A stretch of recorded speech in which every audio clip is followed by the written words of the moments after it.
Yo, alors aujourd'hui, on va découper l'information à coups de cisaille. On va regarder le discours de Emmanuel Macron. Donc je sais pas si cette vidéo va rester, puisque forcément, le problème est que c'est France Télévisions, je sais pas trop quoi. Donc on va essayer de regarder ce que Emmanuel Macron a à nous dire. On va découper ça, c'est parti.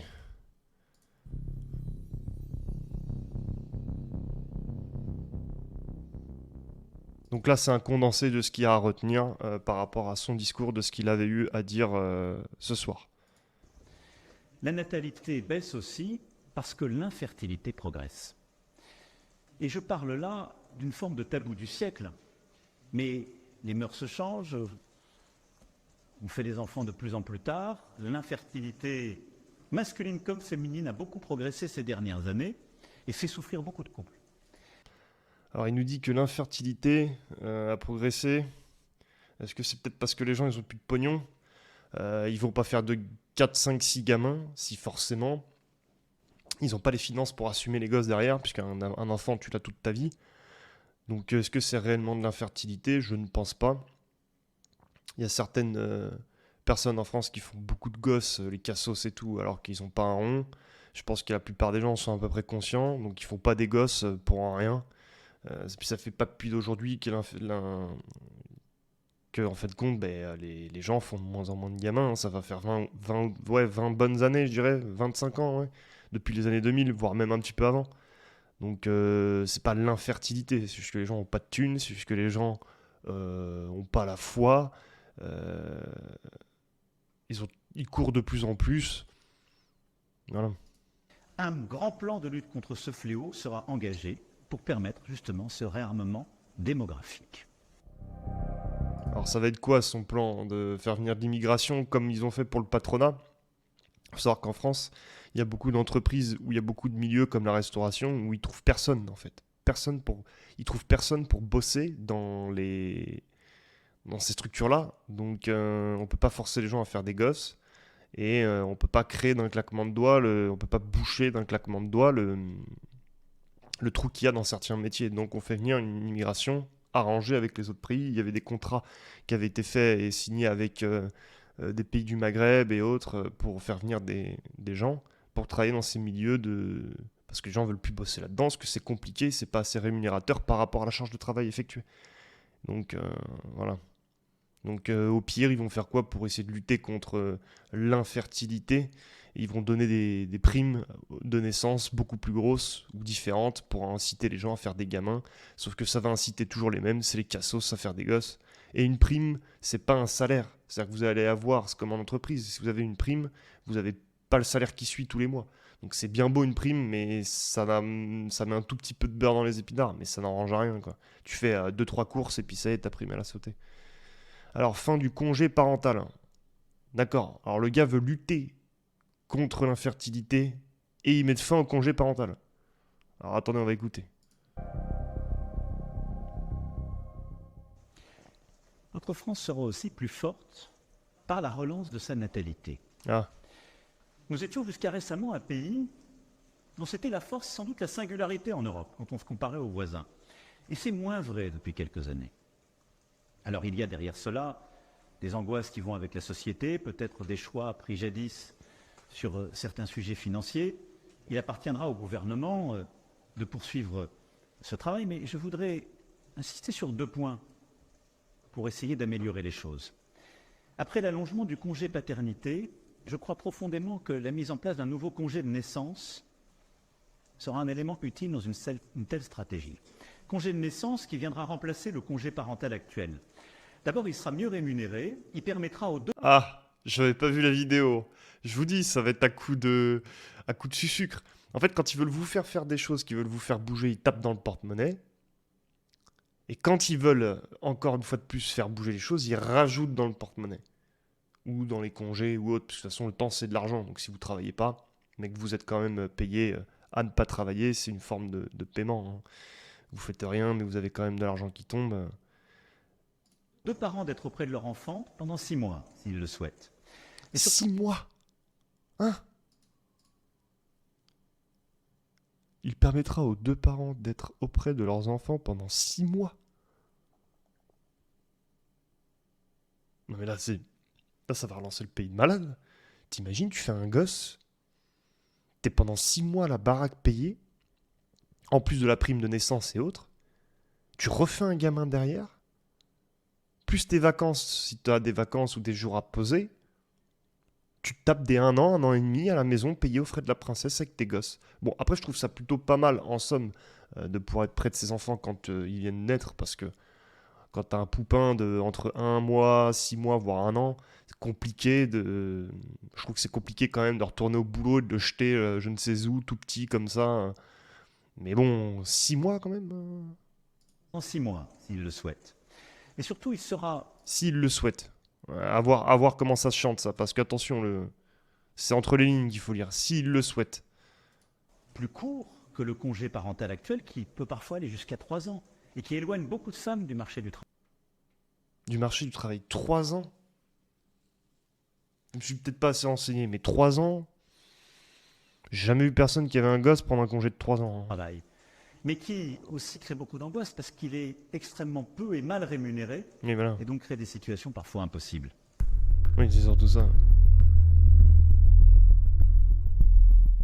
L'école primaire avec laquelle vous avez commencé, c'est là où on apprend à compter, à écrire, à lire, aussi à se comporter. C'est là où on apprend des valeurs. Je suis totalement favorable à ce qu'on apprenne la Marseillaise au primaire. Totalement. C'est même indispensable. Parce que c'est ce qui nous unit, c'est le fruit de notre histoire. À ce qu'il y ait donc l'heure sanctuarisée, si je puis dire, dès la 5e d'instruction civique, avec un programme qui est redéfini et qui permet de bien mieux connaître à la fois l'histoire de notre nation, de notre République, de nos institutions et nos grands textes. Alors, juste parce que tu chantes la Marseillaise, tu connais la France. Bon, tu me diras, c'est un bon début. Mais je vois pas le rapport avec. Je vois pas le rapport. Parce que c'est ce qui nous unit. C'est ce qui nous permet d'être ensemble en société, ce qui fait que, et je l'avais dit, je me souviens très Non, bien, ce qui nous unit, c'est le football, mec. Le football, ça a toujours bien marché. Ça a toujours uni tout le monde dans la rue. Tu sais, quand t'as la Coupe du Monde, tu vois. Ça unit, tu vois. à la fin du grand débat, c'est ce qui sépare, c'est ce qui différencie plutôt une nation d'une société. Je suis pas sûr que juste savoir chanter une chanson, ça unit, quoi. Une société, ce sont des individus libres qui coopèrent, qui s'organisent, etc. Nous sommes une société, mais on est plus que ça. On a un supplément d'âme, on a une langue, une histoire, des choses intemporelles qui nous lient, et un mystérieux projet commun qui fait que face à l'adversité, on se rassemble pour affronter les événements. C'est ça une nation.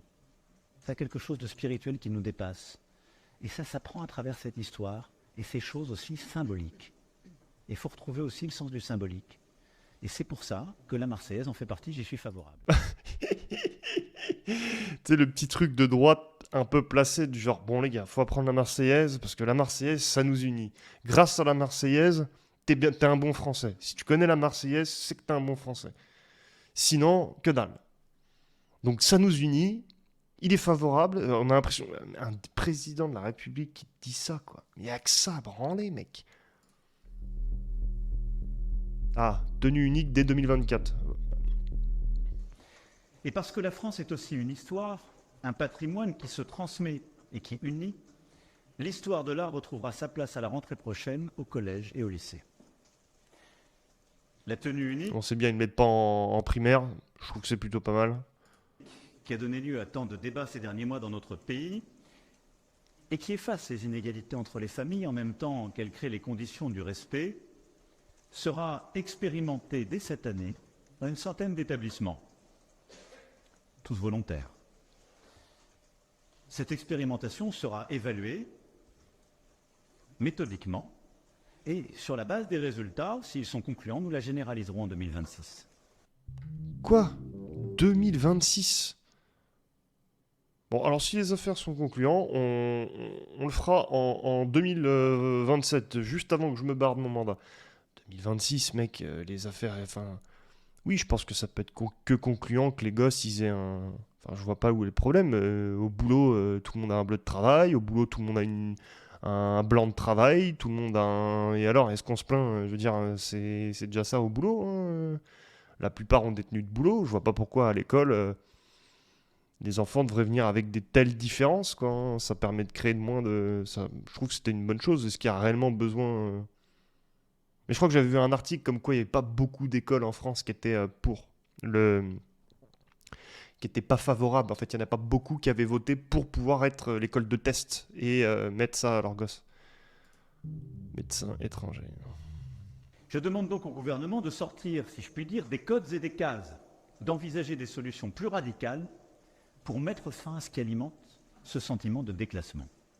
Solutions radicales pour mettre fin au scandale des déserts médicaux, en simplifiant les règles venues d'en haut, en permettant d'adapter ces règles au terrain pour permettre des coordinations plus simples, en dégageant du temps aux médecins pour mieux travailler entre médecine de ville et hôpital, avec aussi ce qu'on appelle les professions paramédicales.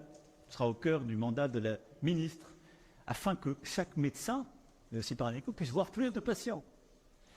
Mais aussi en assumant sur le terrain de régulariser nombre de médecins étrangers qui tiennent parfois à bout de bras nos services de soins et que nous laissons dans une précarité administrative qui est complètement inefficace. Alors, administratif en France. Ah, Oui, le service national universel fait partie de la réforme, c'est pourquoi j'aurai l'occasion d'y revenir dans les prochaines semaines, mais nous irons vers la généralisation du service national universel en seconde. Il est cohérent avec ce que je viens de vous décrire. mais Macron, en fait, est en train de partir un peu à droite. En tout cas, sur ce qu'on voit là, sur sa politique, je pense qu'il sent monter la droite en France. Et pour raviver un petit peu ses pourcentages et son électorat, il est en train de mener une politique de plus en... Enfin, elle est très douce, hein, c'est une petite droite molle, hein, c'est une petite droite du centre, hein. Là, pour le coup, il nous fait vraiment... Là, il fait vraiment le centriste. On verra, on verra, on verra. Parce qu'entre ce qu'ils disent et ce qu'ils font, il y a... Vous avez d'abord raison de rappeler que la France a perdu 41 de ses enfants dans les attaques terroristes du 7 octobre dernier, ce qui fait de ces attaques l'acte terroriste le plus meurtrier depuis Nice. Le 7 février prochain, au monument pour les victimes du terrorisme, au Jardin des Invalides, je rendrai hommage à ces victimes, aux côtés de leurs proches, de leurs familles et de tous ceux qui voudront nous y rejoindre.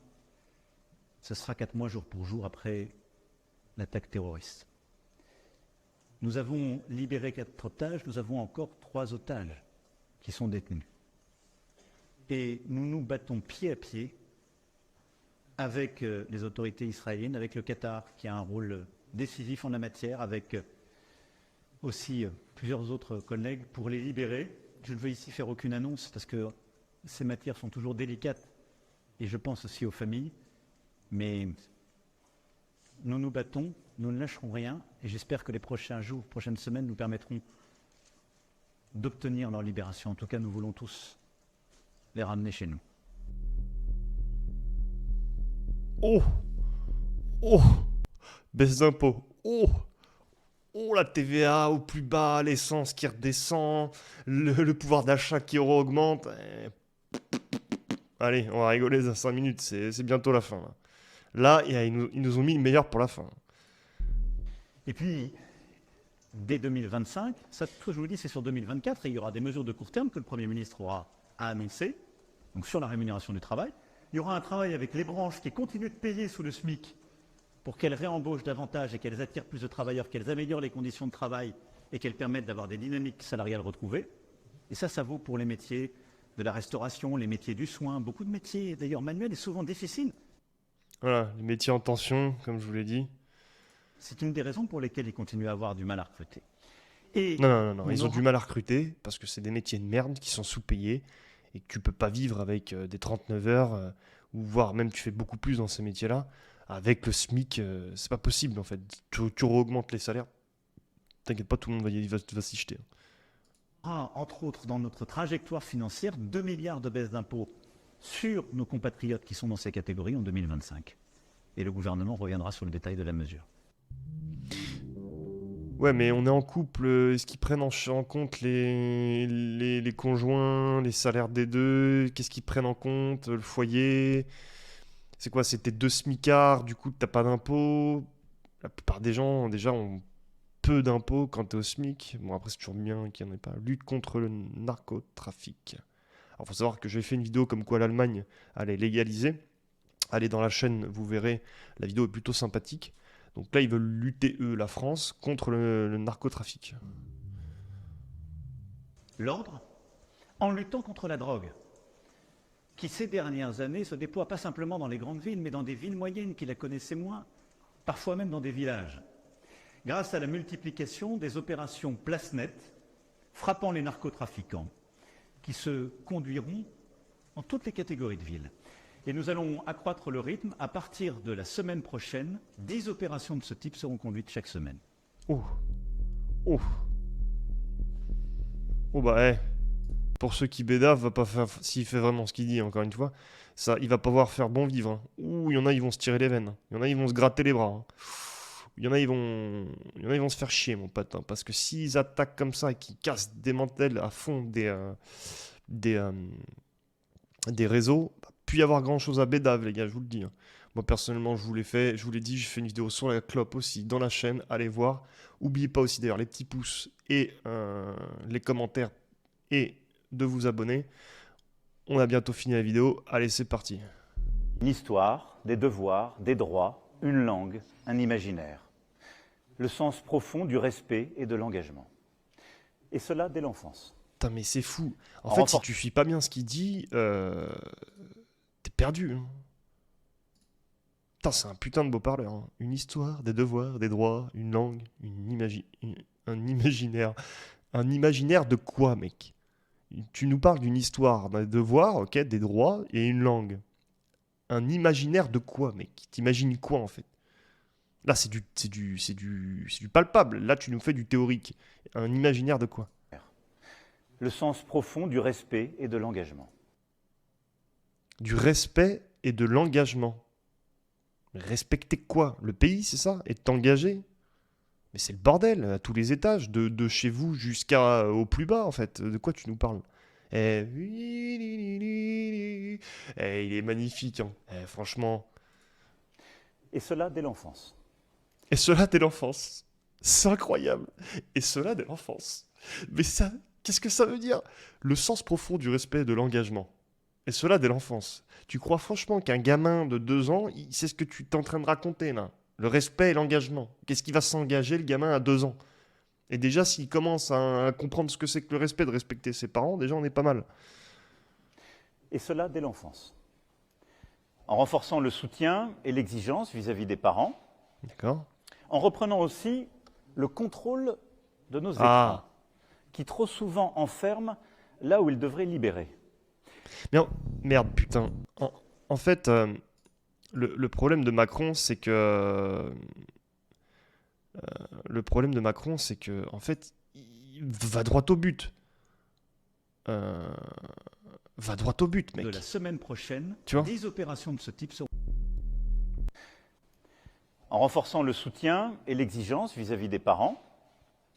En reprenant aussi le contrôle de nos écrans, qui trop souvent enferment là où ils devraient libérer.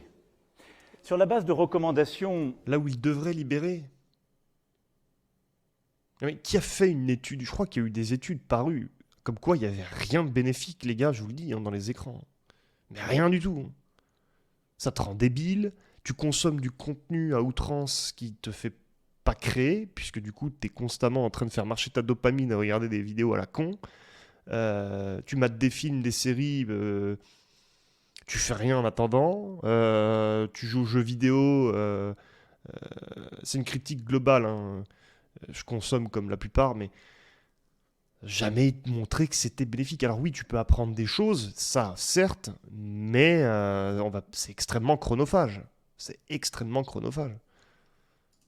Que feront des experts que j'ai réunis la semaine dernière, nous déterminerons le bon usage des écrans pour nos enfants, dans les familles, à la maison comme en classe. Parce qu'il en va de l'avenir de nos sociétés et de nos démocraties. Non mais il n'y a pas à se faire chier, mec. Les écrans, tu les prends. À l'école, pas de téléphone, pas de machin, pas de bidule. Tout le monde pose son téléphone avant de rentrer dans l'école. Tout le monde le récupère à la sortie de l'école. Après, c'est les parents de faire une éducation. Ça, tu pourras rien y faire, d'accord? C'est-à-dire que si tu bouges pas ton cul et que tu vas pas chez les gens militairement, pardon, ou tu feras rien en fait. Les gens font ce qu'ils veulent de leur vie et malheureusement, ça, tu pourras pas y agir. Donc ça, c'est encore du bullshit. Même si je suis plus ou moins dans le fond d'accord avec lui, dans la forme, tu feras rien, mec. Tu vois, tu vas faire quoi? Tu vas faire une amende ou un impôt sur les écrans pour encore pour prendre le pognon des gens? Ça changera rien, en fait. Donc cette dernière mesure, elle a un bon fond, mais elle a une forme qui est cassée en deux. Tu peux rien en faire. Après, ça, c'est mon opinion. Mais pour les enfants, dans la famille, à la maison, comme en classe, qu'est-ce que tu veux faire dans la maison? Comment tu veux régler les écrans? C'est aux parents de le faire. D'accord? Dans les familles, à la maison, comme en classe. En classe, oui. L'école de la République, tu peux.